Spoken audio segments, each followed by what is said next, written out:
মেহেরপুরের গাংনীতে ভারী বৃষ্টিতে আঞ্চলিক সড়কের বিভিন্ন অংশ ধসে গেছে। ব্যাহত হচ্ছে যানবাহন চলাচল। টানা ও বৃষ্টির কারণে দুপুরে গাংনী উপজেলার বামন্দি বেতবাড়িয়া কুষ্টিয়ার দৌলতপুর আঞ্চলিক সড়কটি ভেঙে যায়। স্থানীয়রা জানায় জমে থাকা পানি সড়কটির নিচ দিয়ে প্রবাহিত হওয়ার ফলে মাটি সরে সড়কটি ধসে পড়ে। এতে চরম দুর্ভোগে পড়েছে ওই সড়ক ব্যবহারকারী হাজারো মানুষ। এছাড়াও চরগোয়াল গ্রামের মাথাভাঙ্গা নদীর তীর রক্ষা বাঁধেও ধস দেখা দিয়েছে।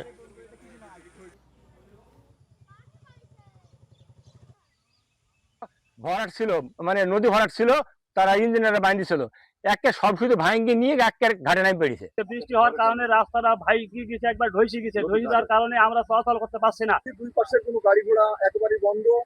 যত দ্রুত সম্ভব রাস্তাটা মেরামত করলে আমাদের জন্য খুব স্বস্তি ফিরে আসে।